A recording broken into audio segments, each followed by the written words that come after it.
I'm heading out to the field right now and we're gonna go and check out some disking that's going on. We have 145 acres of corn stubble. We chopped it last fall and we're just breaking it up right now. So we're gonna go and check it out. So this is the field that's getting disked up right now. You can see there's some corn stalks in here.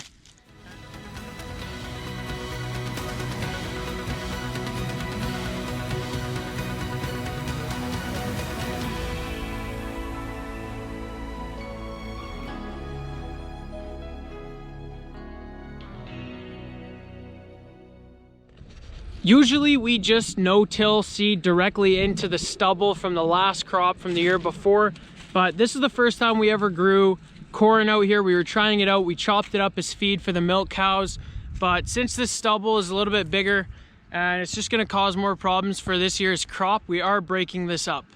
But we got the 2210 Versatile Genesis in front of the disker right now, and we're gonna get the drone up there and take some shots of it doing some work out there. I'm pretty sure the disker is a case and it's about 26 feet wide, I'm pretty sure. So yeah, let's go do that.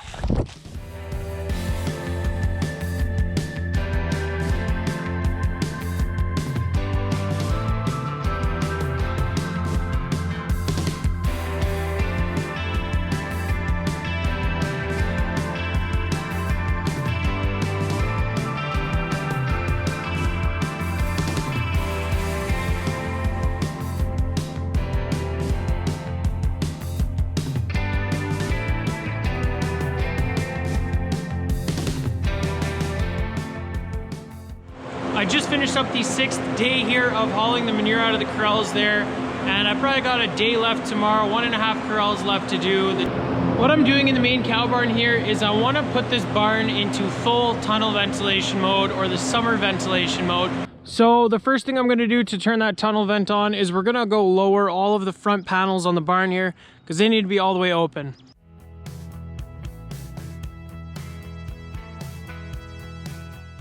The process of lowering those curtains took 10 minutes. They purposely go down super slow. It's just a lot safer for those big panels. They're kind of clicked together or screwed together, and they're pretty fragile if you're gonna start ripping them up and down super quick, and I think that's why they make them move so slow, just a safety thing. So at the back of the barn here where we parked the skids here and the sound room is, this is the electrical room, and it's got this phase-on controller in here, and this is how the entire ventilation system works. So there's a bunch of little menus in here, and we just come in here and adjust everything. That's how we control everything in this barn. We can control temperature set points, so if we want it to be at 2 degrees during the winter time, or at 5, or at 10 even, we just come to this box and we adjust a couple things, and it should keep the barn at those temperatures. Right here on the screen, the variable stages are the tunnel vent fans, and they're all in automatic, which is good. So now I just need to enter these into automatic as well. I just put them up to 100%, it clicks over into auto. Got to do that for each one of these 4 sets. I can already hear those exhaust fans going on. It took a little bit, but all 10 of them actually just turned on. Since these big fans haven't been turned on yet, the barn's pretty warm, but I think not all 10 will stay on. It's got to run for a couple minutes here and it'll cool the entire barn down, and they should slow down a bit. Now I'm going to turn off the exhaust chimneys that go up the center of this barn here, because there's no point running those and burning electricity. And I'm also going to go ahead and close those inlets on the roof there on each side.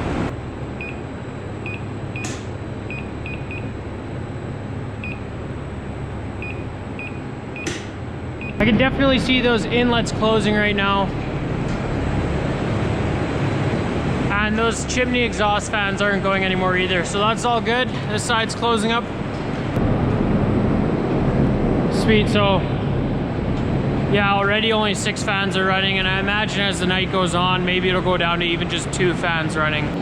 Awesome, so that's this main cow barn switched over from the winter ventilation into this summer ventilation. No matter where you are in this barn, you're gonna feel a nice, cool breeze, and that's awesome because every single cow, no matter where she is in this entire barn, whether she's all the way at the front or at the back, she's gonna be at a comfortable temperature.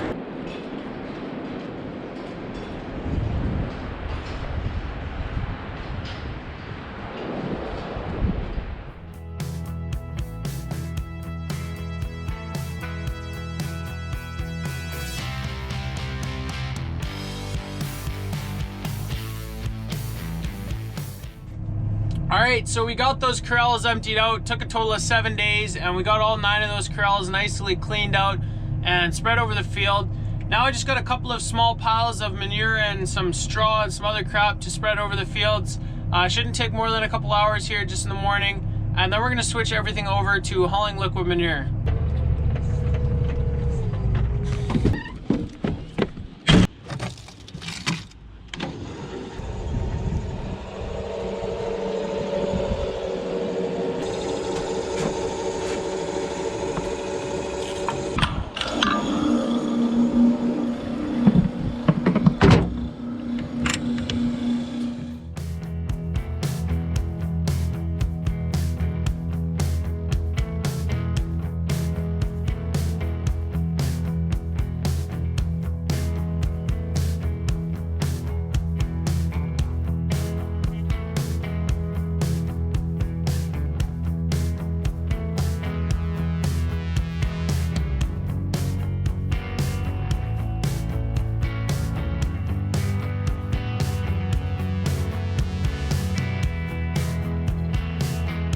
So that was the last load of solid manure for this spring.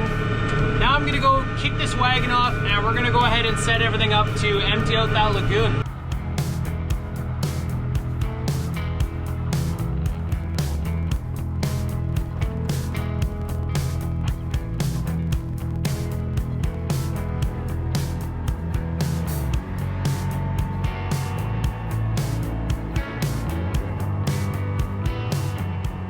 So the tank is at the other yard, so we'll pick that up in a bit here.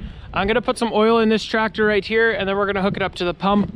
This tractor was in front of the feed wagon for a little while there, but it's the best tractor we have for that pump, so we're gonna go and switch it over, and we put an older case tractor in front of the feed wagon. So you can see here the dipstick says it's just below where it's supposed to be there. So we're gonna go ahead and add some oil here.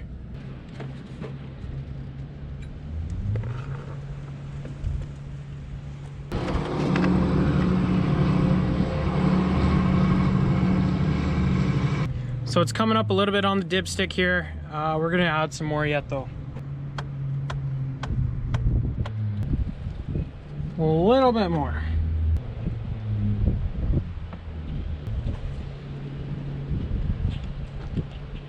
So that looks pretty good.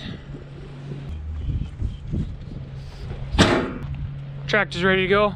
Pump's sitting right there beside the shed. Let's go hook it up.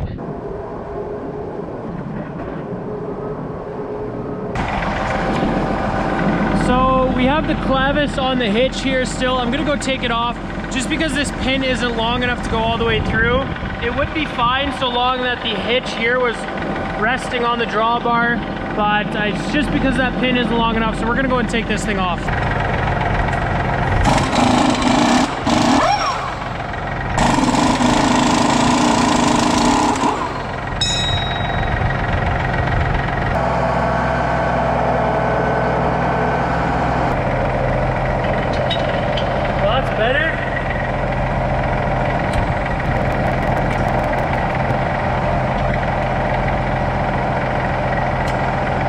So this is a Gia or Huel pump. It's a 6-inch pump. It's got an impeller, and it's also got the spout. This is the manifold at the bottom that sucks up all the manure out of that pit. Get this pump greased up a bit, and then we'll drop it into the pit.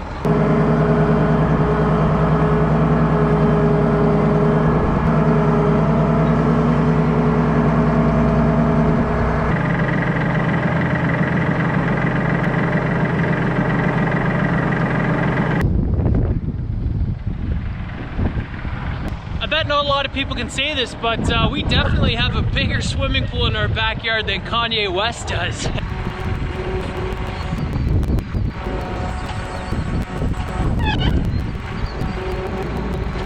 Now we need to get these 2 PTO shafts. One goes in between here, the other one goes in between here.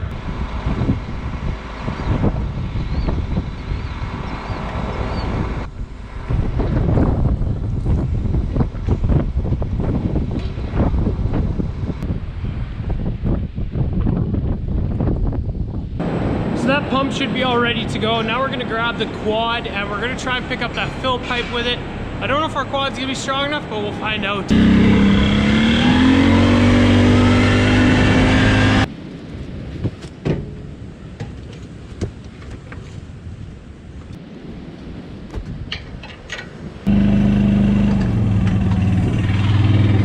Flour's pretty good.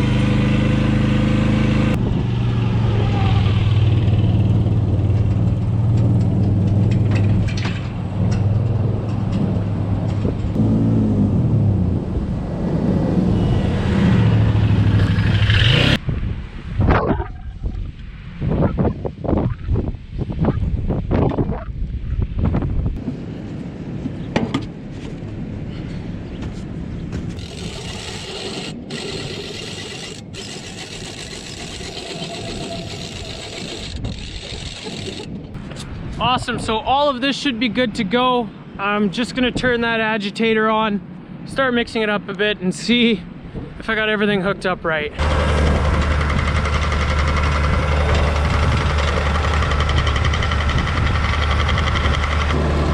I'm just gonna leave that spout underneath the water there, not shooting it way up far because it's pretty windy right now, and it's just gonna blast a whole bunch of crap right over the edge there. Pump should be fully ready to go. We get to go do the fun part now, which is grabbing that big tank. This thing's pretty big, but I guess we could wash these windows before we grab that tank.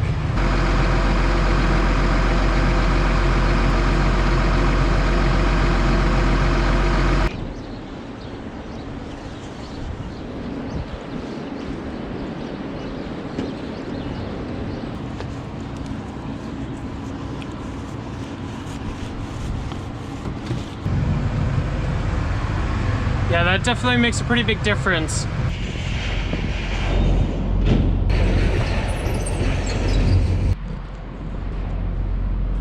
That's what we're grabbing. So this really sucks. It's got the hitch that I don't need the clavis, and I just drove all the way out here. Totally forgot about that. And I didn't take the clavis off, so back to the yard.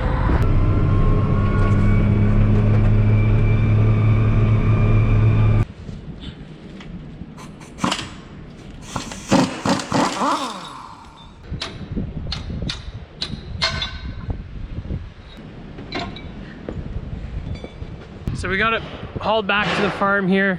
It's properly hooked up. I've greased the entire thing already and checked all the tire pressures. I want to spray it over the field, so I got to switch the hose around up there, and I also got to fix a float on top, and then this thing should be ready to go.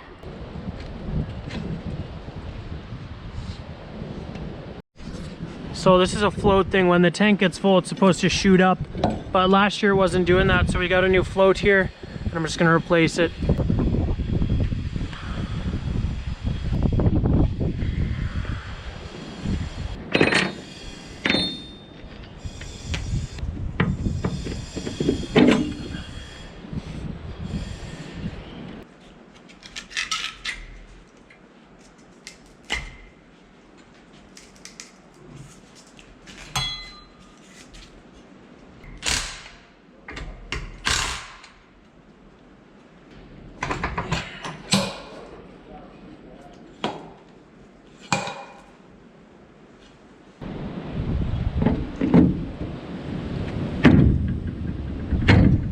That float should be good now.